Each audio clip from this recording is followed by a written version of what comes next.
Now, I've never done any public speaking before, so I'm going to try and go slowly, and here we go. There's the caption, so if you can stay awake, that'll be a bonus. And no heckling from there. Lovely t-shirt.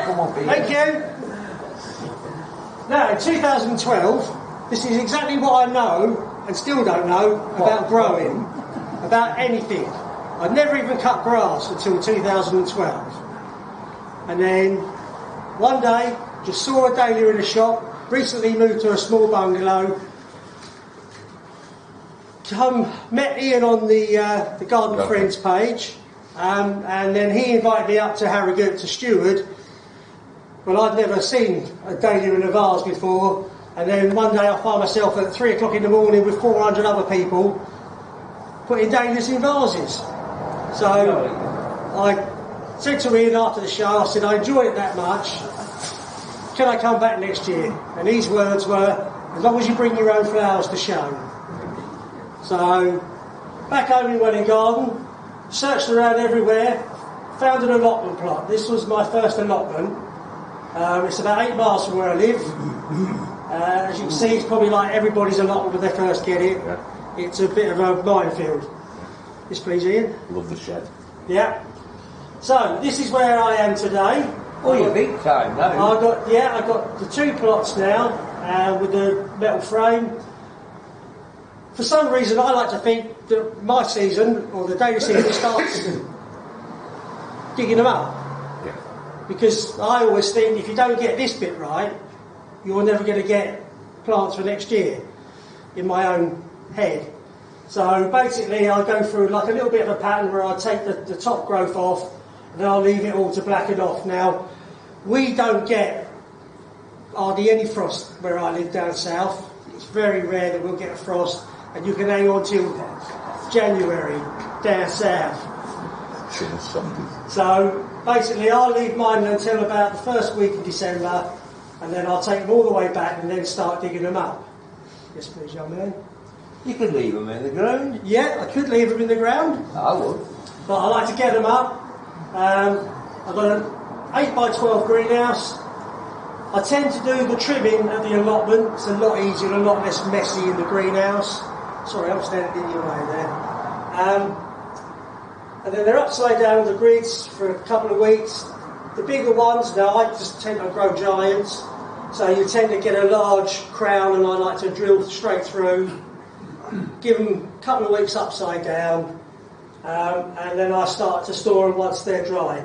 Now this is how I store mine. Over the short period I've been growing, I've tried many different ways of storing them. I've had them in vermiculite, perlite, paper, cardboard boxes. This is the way that I found works for me. All it is just dry peat. You can see the crown's exposed, and I basically do that so every week or so I can go along, pick one out, just make sure that it's not going rotten, and it's doing all right. If there's anything wrong, like we all do, you cut it off and dress it. So last year I made some new beds, basically just all plywood, a nice slab of insulating board. Yes please, young man. And then the heat mat, and I get these from Hotbox. I think probably quite a lot of us use Hotbox. Brilliant company, all made to measure. And then just a polythene over the top, and then I'm ready for getting the tubers ready. I used to set mine off in the big Titan trays that you saw that I store in, but now I've gone to the mushroom trays. I find it a lot easier where I can pick and choose which one. I can bring it to the front and take the cuttings without stretching over like I used to do. So you can see them all there. I can get 27 trays on that, and then obviously in the evening, then I'll put the fleece over just to save a little bit of heat. And then you can see, once I start taking the cuttings, it's a bit like Frankenstein's laboratory there, but and I haven't even hoovered. I bought this just to see how things go, because sometimes I find it's very difficult when you've only got a little bit of soil in the trays, that they don't dry out too much. Because I've looked at some of the trays, and you think, oh, they look all right, they look wet, and then you stick your, once you put your hand into them, you find at the bottom it's quite dry with the heat coming up from the bottom. So I just stick that in now and again, just in different ones, just to make sure that I keep it roughly where that dial is there, around about 4, and that's fine. This is what I use for my cutting mix. It's 3 parts Clover Professional Seed and Modular, vermiculite 1 part and 1 part sharp sand. Again, I've experimented like most of us do with different mixtures, but this one works for me. And this is my little kit here. So I've got the rooting compound. I use a Swan & Morton scalpel with a number 11 blade, and every time I take a cutting, or every time I take cuttings off a tuber, before the next tuber, they'll just get a rinse in soapy water, so we don't carry on any disease if there's any that might be there. I've tried this year. I've had a little bit of a struggle with the green compound, so I've had a little try of that this year, but it's halfway through, and I haven't actually I haven't potted up any cuttings yet to see if it's any better than the powder. So I'm very hopeful that it will be good. Yeah, well, I'll probably teach you grandmothers how to suck eggs here, but this is how I take my cuttings, just slightly above the tuber. Don't do as Sarah Raven keeps telling everybody to do, to take a large lump of tuber with it. We all know that's the aim. We don't want to be doing that. Yeah. And that's what I look for afterwards. That's where my main cuttings will come from. There'll be smaller cuttings, they'll take more, take easier. Sometimes I'll take the first cuttings and I will pot them up just to see, but invariably it's very difficult. I don't know whether that's just a giant variety thing, but I think it's probably all the way across the fatter they are, the chances are they won't root. Now these trays, they're 70-cell trays. These were kindly donated to me by Mr. Sutherland. There's 77 cells in. 77 cells. I normally switch up to these when I'm taking the cuttings for the allotment, for exhibition, because you can take a whole raft of them all in one go. Normally at the beginning of the season from the mother plants I'll do the 40-cell trays, but then these are really good trays. They've got a nice open bottom.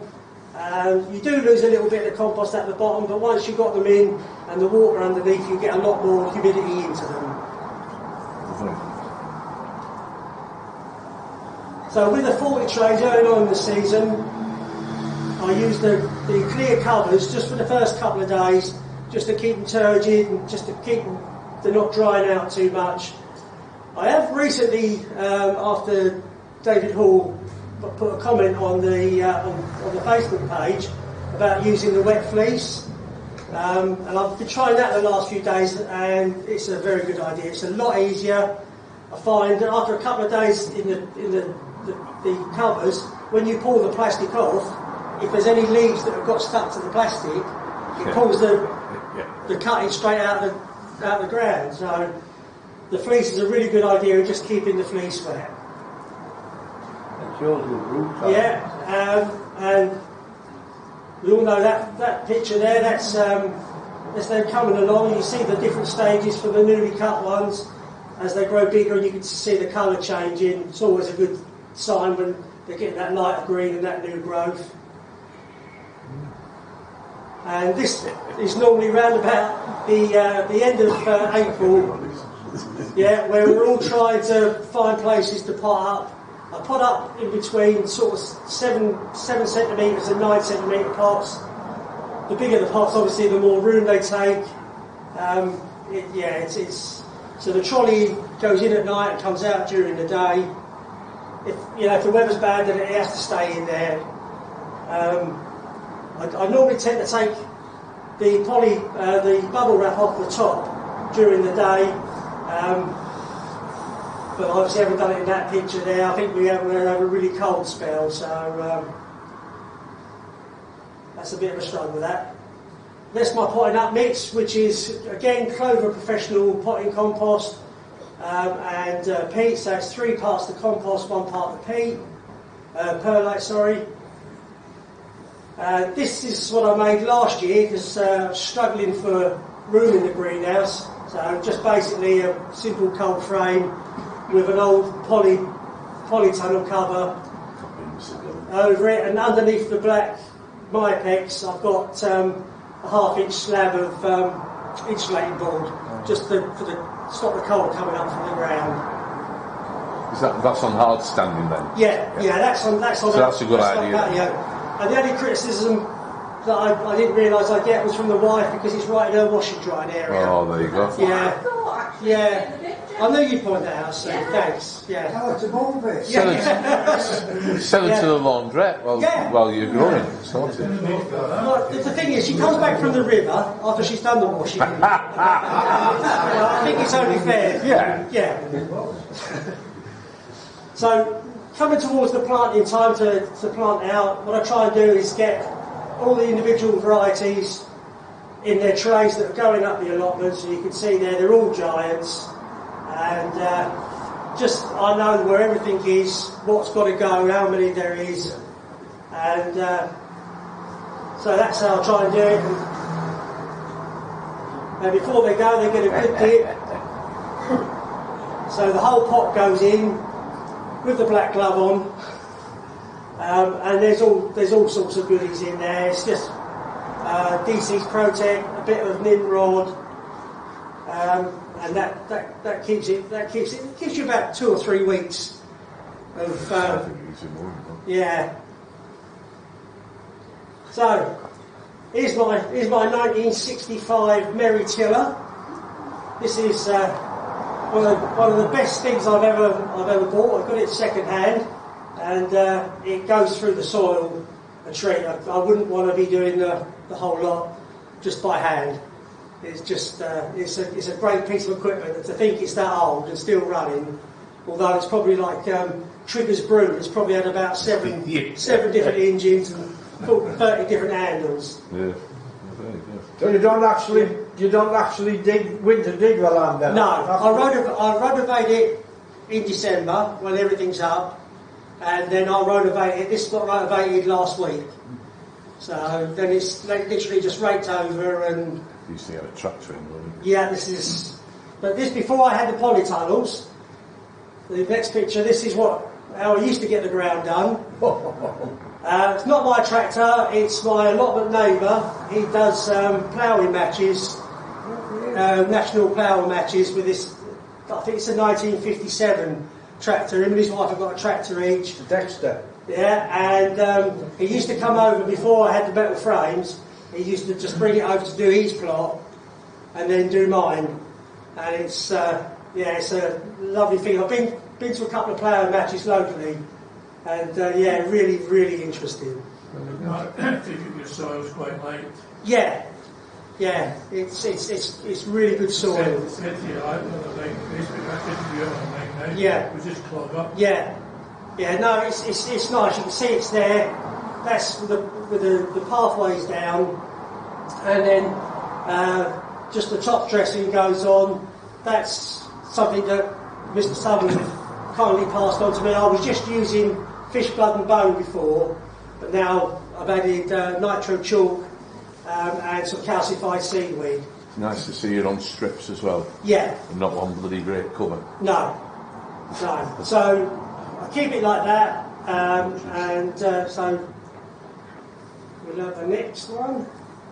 How long's the ground then, from end to end? How long's the tunnel?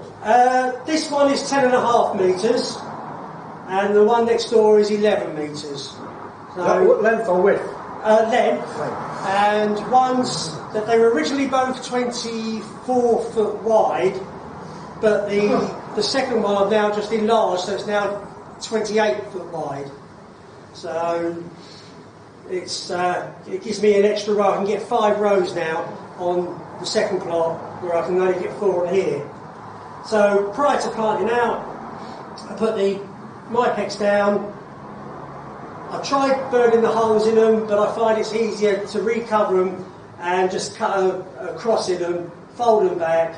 And what I do is I dig the holes. I've got a hole digger that just literally takes out one shovel load. I backfill it well, just a tiny bit of bone meal, and then I'll backfill it with compost.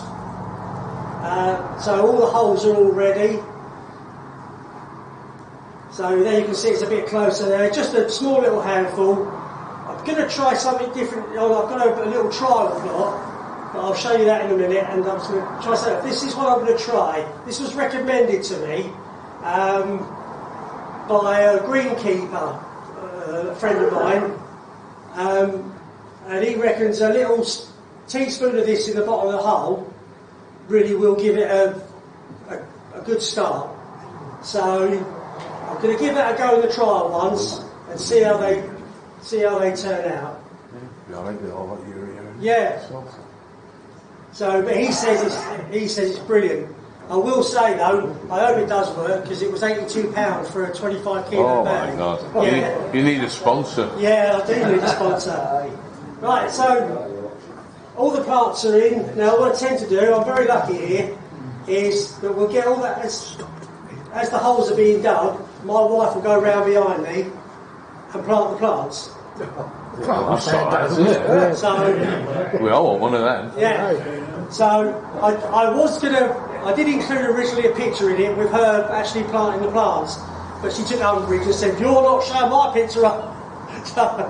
So this is what it looks like. Then she'll go round, as I dig the holes and backfill them, she'll go round and plant them out. Very good. So you're not on your own then? For the rest of the year. So what I tried to do this season just gone is I've always grown through the horizontal cables or the netting, but this year I split the two. It was a really bad mistake, but I split the two plots. So I tried to grow all the Wisley giants on one plot and all the Harrogate giants on the other plot. I thought at the time, that sounds like a really good idea. But unfortunately, because you're growing smaller numbers for one show, if everything blooms at the wrong time, you'll absolutely end up with nothing. Because you're not growing 8s or 10s or 12s, you're growing 6s. So it wasn't a very good exercise. And what I try to do this year is I find that with some of the taller giants, and not the Sherwells now that are coming out, tend to grow to 5 and 6 feet. So you're having to put a second row of wire across, which then makes it a lot more difficult to work around the plant, the disbudding, stripping down, because you're either going up one bit of wire or it's like limbo dancing. So I try it this year. This is how I did it normally, and then the next one is on the other plot. I've gone to the 3 canes, which I must be honest is far easier. And I think to myself, it's taken me 7 years to get to there. Why? Exactly. So this is the insecticides that I use throughout the year. Basically, it's something that sort of like read, and other people have said to me, if you keep using the same one every time, the bugs tend to get used to it. They get immune to it. So I try and keep it all sort of like so they don't get used to it. But that's. How much does it cost you buying insecticide for the seed? Roughly. Well, the DC's cost, I think, originally cost about £42. It's not that now. But it's not that now. But I've had that bottle for 4 years. I'm talking about roughly how much you spend in the seed. Probably over season, probably about £30. 30 quid. Yeah, because they last for so long. So, and you can see how old my bottle of Nimrod is, because I've had that a fair while. So, what I'm going to try and do this year, where I live, the water is graded as very hard, and it's almost crystal as it's coming out the tap. So, Universal have brought this new feed out this year, which is the same as their coloured ones, but this is a hard water. So I've got the high nitrogen one and the high potash, and I've never foliar fed before, But I'm going to give it a go this year, and this is basically what I've got to foliar feed. And I've taken some instructions and to remember to spray underneath the leaves, because that's where they take in most of the goodness. So that's the feed I'm going to try this year. These bags, both bags out there are £41 each, but I've worked out with the weight that's in them, that's going to last me 3 years. I was going to say, it lasts you quite some time. Yeah, probably even longer. So I tend not to overfeed. I probably don't feed enough, so I need to lift that up a little bit more. I'm a sort of like, if I think of Dave Gillum, who feeds up here, I probably tend to feed right down there, and somewhere in the middle is hopefully going to be right. Now, on our allotment, we can't use hose pipes. We've got standpipes every 30 feet. So between my two plots, I've got two taps, two standpipes. Now, they brought the rule in about 3 years ago because people were leaving sprinklers on all night. And the water bill was getting quite expensive. So when they brought the rule in, they brought another rule in to say that you can use a hose pipe to fill a barrel, but you can't use a hose pipe to water your plants.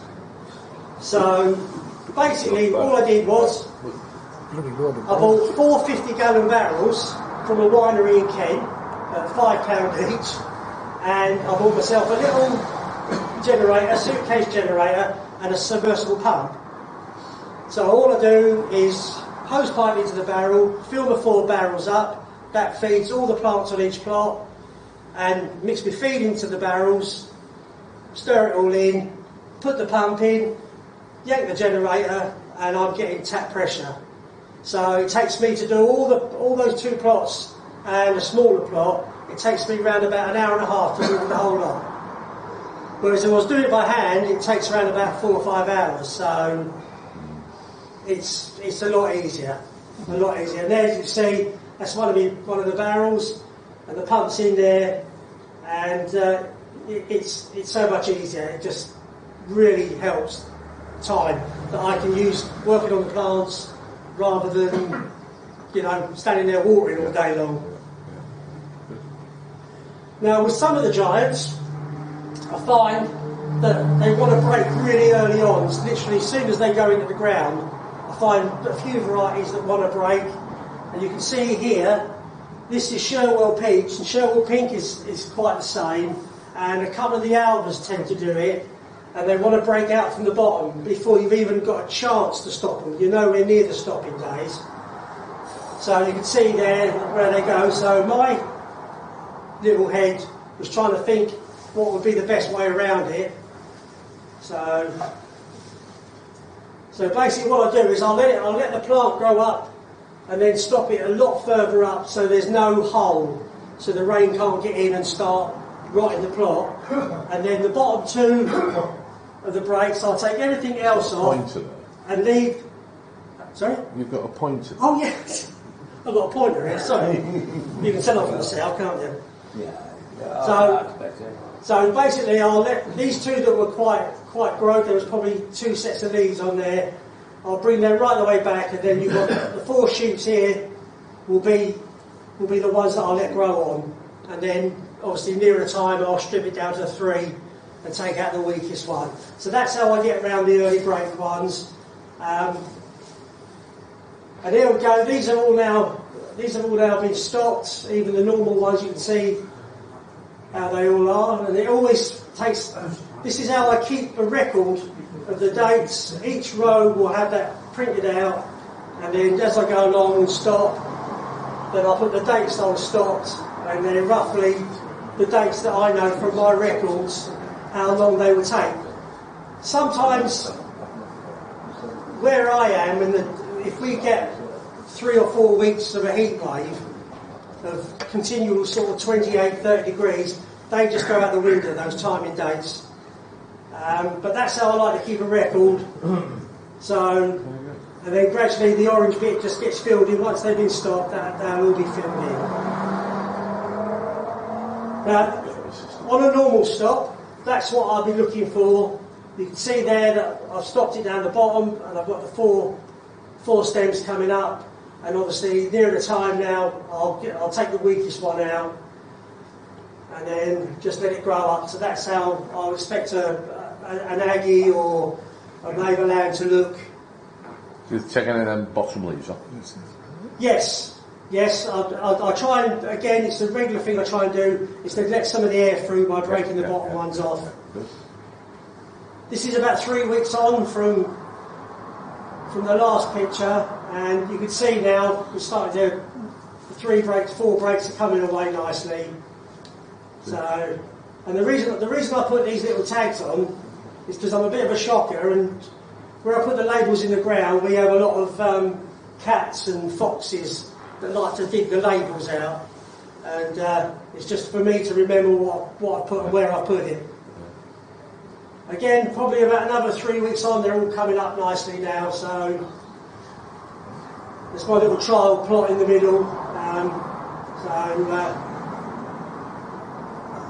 Now, we're getting towards the time for the covers. Now, this was my second year on my original plot, and I thought I'd build these wooden covers, and I thought I was quite clever. But unfortunately, the day we came back after Harrogate, there was a terrible rainfall. Apparently, from the neighbours, they said it was almost biblical, and this is what happened, unfortunately. So, yeah, there was about four of those. Yeah, I think we've all done that. Don't worry about it. So, in the end, the only thing I could do was literally put a knife through the bottom of it and just wait. So there was about £140 worth of new plastic that was no longer useful. So no, not good. Oh dear. This was my next one. Oh dear. You all the polytunnel that's up today is this particular polytunnel. This happened in Storm Bryan. Now the ground poles are 3.5 foot in the ground, and then someone phoned me up and said, "Mark, your polytunnel is on someone else's plot." And I got it in my head it was just the plastic, but he said no, it's upside down the whole lot.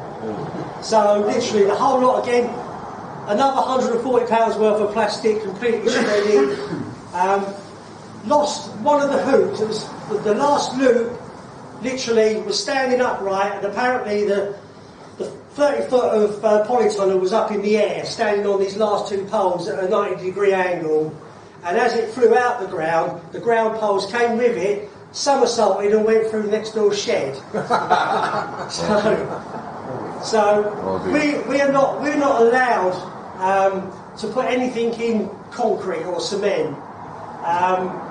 So I have to admit that all four corners now are all in cement, and they're a lot deeper now. I went and bought some second-hand scaffold poles, so they're about 5 foot down on the corners. And now when we get home from Harrogate now, first job, covers off. Yeah. So that's the two of them now as they are. Now, obviously getting now with budding up time, there's some of the varieties, and I find this with Mark Hardwick, and sometimes with John Hill, the bud won't come out of the canopy, so it sits too close to the leaves, and the leaves impinge on the bud. So I grow these on a wing bud. No difference in the size. It doesn't bring the size down. It doesn't seem to affect the form. But if you left it, if you left particularly Mark Hardwick to its own devices, basically the bloom would be wrapped up in leaves, and you wouldn't see it, and it would just be crushed at the bottom. So coming now towards obviously the budding up time, these are all three up. Again, they're getting sprayed every week. I only feed once a fortnight. You see the barrels there. I probably will this year feed once a week. At this stage, sort of like I was really happy, but as we went on, the colour of some of the buds were very, very shady, and I could see as soon as they started to bud up and the colour was coming out, there was something wrong in the ground, and they were coming up quite poor. So these These are my idea of my neck stretchers.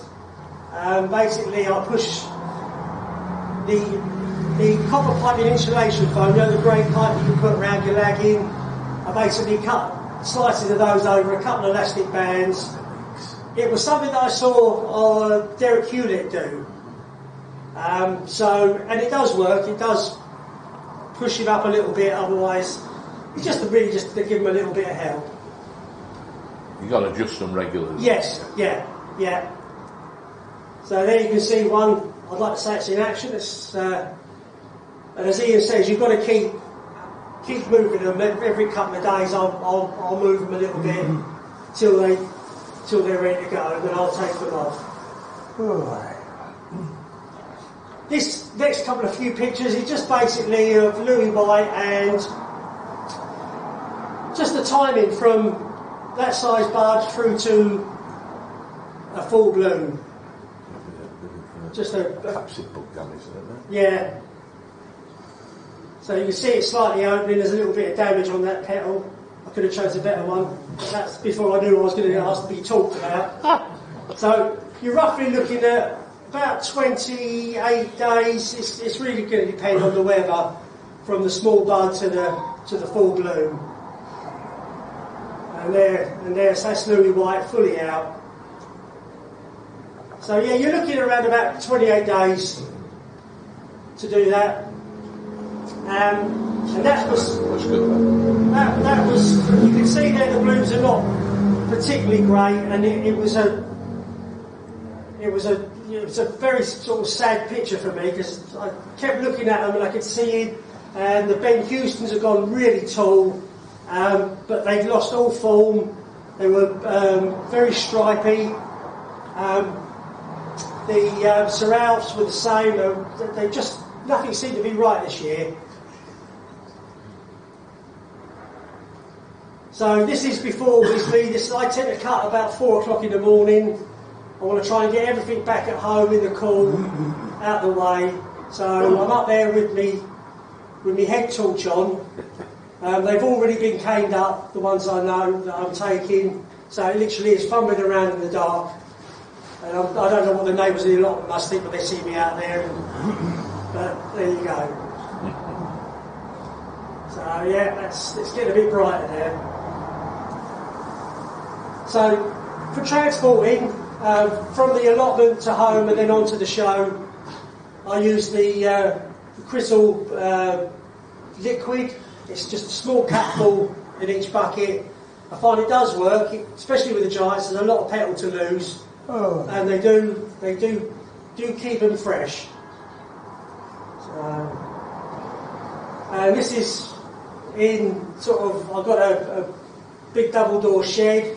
It's the only place I can keep them when I get them home, but there's 3 fans there, and I'll put shading over the front so it's all dark. And so you can see, just I've got a very good friend who owns an Indian restaurant, so I get plenty of buckets. Fertiliser as well. Yeah. So this was at the National. You can see there. Oh yeah. You can see there they're quite poor. I was very disappointed this year, but no form in any of them. It was quite disappointing this year. But it's nice to be able to take 12 and get 12 to get 12 varieties. It's not as easy as I thought when I first decided to grow giants. So I managed to scrape through, and this was even worse. This is Harrogate, and I couldn't even get 12 for Harrogate. By then, my Harrogate Wisley plan had completely blown up in my face. Too late in the field. Yeah, and you can see they were awful. I would have rather left them at home. Is that horrible Mark Campbell was supposed to be in? Yeah, that's the one. That tin one. What's best part plastic? Tin lady. So these that stuff. Yeah, these are the sort of things that were happening throughout the season on this particular plot. Yeah. So it's Someone destroyed it. yeah. So We'll move on. Yeah, now, What do you put it down to then? the pH had dropped. Right. Yeah, I will be getting to that. Now, when the Agrawall business came out, I bought some boxes of Agrawall and I thought I'd give it a go. Little did I know when I took that picture that was going to be my best balloon of the year. Yeah. Been there. So that was best. Now this is the reason I think I don't really know an awful lot about the things that go on in the ground. That's something I'm still trying to learn. But I got 4,000 litres of spent mushroom compost, and I think what's happened is it really has affected that plot. Next one on. So I took some advice from Mr. Sutherland, sent some soil samples off, and the pH had dropped quite a bit because it was actually 6.9 a couple of years ago when I had it tested with the RHS. So it had dropped quite a bit. Well, so mushroom compost is high, isn't it? Yeah. Yeah. So you got lime in it, you sort of should bring it up a bit. Yeah. So. And if you use that natural chalk, that'll bring it up even a bit more. Yeah. So obviously the lime's in the ground. Now going back to happier times, this is 2019, my first ever attempt at the 12 Giants at Wisley. There were 7 entries that day, and I managed to come second. So who was first? Tony King. And nice. And that is what I think. I always keep that picture of Tony's. Yeah, nice. And I always try and look at that when I'm trying to recreate. So, yeah, they're fabulous. They're absolutely fabulous. And then 2 weeks later, or a week and a half later, went to Harrogate and won the 12s at Harrogate. And again, that was just down to the weather, because literally come back from Wisley and I was struggling to get to Harrogate, and then the whole week was rainy and cold, and nothing dropped off. Everything just seemed to stay exactly where it was for the whole week. So. Yeah, but you weren't just alligator the whole week. Now, coming up towards the end, at the Giants, I know there's a lot of sort of arguments or disapproval of going on the newer types. To me, this is the best. If we're looking at what it says in the classification, this is Alba Supreme. It's a proper formal deck. It says everything that the directory says it should be. And if you get that right, you really are getting, you do really stand a chance in winning. And then in the next one, now these seem to be all the craze at the moment, and you really can't, for a giant grower, you can't enter a giant class if you're not showing Aggie, Louis, or even Green. Now, in the classification, it does say a small amount of flexing in the petals, but I think sometimes it flexes a little bit too much, and it's still lovely. It's a lovely giant, and it's not going to go away. But sometimes I find that the judging of it can be a little bit. Oh, it's Aggie White. Oh, that's got to be a wonderful blue. Yeah, it's always not. And sometimes better blooms don't get the marks that they deserve. And I think somewhere along the line, it needs to be, yes, it's all very nice and new, and it is a lovely flower, but if you're going to go by what it says in a directory, the judges love it. But anyway, yeah. So, basically, thank you for listening to me rabbiting on, and it's been an absolute pleasure. And I'm going to go to the beer, because I really want to. Hold on, mate.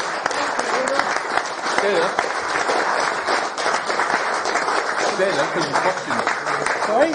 Loads of questions, guys. Any questions for him? Any questions? Any questions you want? Oh, no, Barry. Now's your chance. We've plenty of time. I'm impressed, Mark, because what you've said about formation on giants, I entirely agree with. Thank you. The Alpha Supreme is the benchmark. Yeah. And when they're judging, they're not judging for formation No. at the time. No. Well, thank you for that, Mark. My pleasure. Thank you. Well, why is that gone off? I think one thing with judging, you get people judging varieties, not flowers. Yeah. Yeah. Yeah, I see it. Year before last, no, 2019, in my winning Harrogate one, the Aggie got best giant in show. Well, it was nowhere near it, because that man had the best giant in show by a long way. And, you know, it was, you know, to me, you know, I looked at it, I'm honest enough, I can look at a flower and think, yeah, it's nice, but it's you know, and yet yours, I think it was a fairway pilot you had. Yeah, and it was a beauty, and it should have won. It should have won hands down, JJ. You know, and that's what I don't get sometimes. I'm new to all this. You've all been doing it a long time and looking at flowers, and I sometimes think, am I looking at something that am I not seeing something because I just look at Aggies and Louis and that, very nice, but if you're going to go by the directory, then, you know, you've got to start off with Alva Supreme and go from there. Yeah, we're all different, we all see things different, so that's it. Any more? Yes, Mr. Fowler. One thing you mentioned, Mark, Yeah, is your pH. yeah, Ian Sutherland had recommended calcified seaweed. yeah, I've been using calcified seaweed for the last 110 years. My pH never ever drops below 7. It sticks. Yeah. I think you'll find if you're using calcified Yeah. seaweed, you'll be alright. that's what I'm using this year. I put it on every year, but you Yeah. don't need it every year, do you? No, but I put it on Every other year, you'd Yeah. be fine. Yeah, But I put it on every year, just a matter of course. yeah. So I'm hoping for a better year this year. Good. Thank you for listening.